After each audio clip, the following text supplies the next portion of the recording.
اب یہ بھائی رپورتاز کیا ہوتا ہے؟ تو رپورتاز کو آپ ایک طرح سے سمجھے رپورٹ. کیا رپورٹ؟ رپورٹ سمجھتے ہیں نا، رپورٹ کسے کہتے ہیں؟ جی ہاں، تو وہی ہے کہیں نہ کہیں رپورتاز مطلب رپورٹ. اب اس میں فرق کیا ہے رپورٹ اور رپورتاز میں؟ تو یہ اصل میں جو لفظ نکلا ہے نا وہ یہیں سے نکلا ہے، رپورٹ تاز.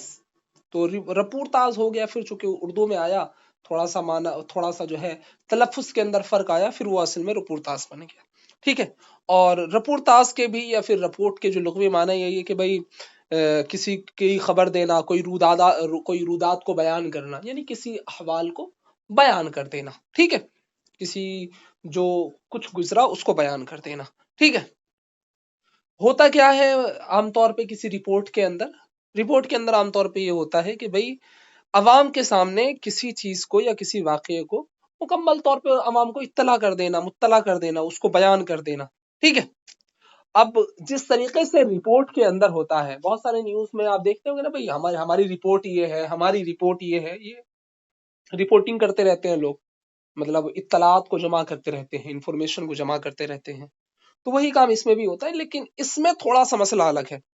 رپورٹوں کے اندر یہ کام تو ہوتا ہے، رپورتاز کے اندر بھی یہ کام سیم ہوتا ہے، لیکن ایک تھوڑا سا فرق یہ ہے کہ جب آپ کی جو رپورٹیں ہیں نا، بات گزر گئی، وقت گزر گیا، اب ان رپورٹوں کی کوئی ضرورت ہے نہیں، ہے نا. ارے آپ 2 مہینے 3 مہینے پہلا اخبار کوئی اٹھا کر کے پڑھو گے، کوئی رپورٹ اٹھا کر کے پڑھو گے، تو اس کا بہت زیادہ فائدہ ہوگا کیا؟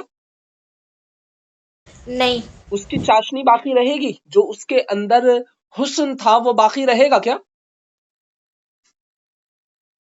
نہیں نہیں باقی رہے گا نا، وہ ختم ہو چکا ہوگا، مکمل طور پہ ختم ہو چکا ہوگا، وہ چاشنی بالکل باقی ہی نہیں رہے گی. لیکن اس کے اندر جو بیان کیا جاتا ہے نا، اب چونکہ یہ باضابطہ ایک صنف کی طرح ہے، تو اب جو اس کے اندر بیان کیا جاتا ہے، اس کے اندر یہ ہے کہ بھائی اس کے اندر جو ہے نا ادبی چیزیں جو ہیں، افسانوی چیزیں جو ہیں، کانفرنس سے ریلیٹڈ چیزیں ہیں، تقریبات سے ریلیٹڈ چیزیں ہیں، اس کو عام طور پہ بیان کیا جاتا ہے، یا جو مذاکرے ہیں، جلسے ہیں ادبی، تو اس کی رودات کو اس کے اندر بیان کیا جاتا ہے. ٹھیک ہے. مطلب یہ ہے کہ اس کے اندر صرف اطلاع نہیں دی جاتی، بلکہ اس کے اندر جو ہے علم کی باتیں بھی کی جاتی ہیں، تاکہ کسی آدمی کی، یا جو سامعین ہیں، یا جو قارئین ہیں، یا جو پڑھنے والے لوگ ہیں، ان کی کسی بھی طور پہ دلچسپی کم نہ ہو. ٹھیک ہے. جی بات سمجھ آ گئی؟ بس یہی ہے رپورتاز، اور کیا. جی آ گئی. اور سر نثر والے میں یہیں تک تو یاد کر کے آئے تھے نا ہم لوگ، طنز و مزاح، خاکہ اور سفر نامہ تو باقی ہے، تو کل یہ دیکھ کے آئیں گے یا غزل؟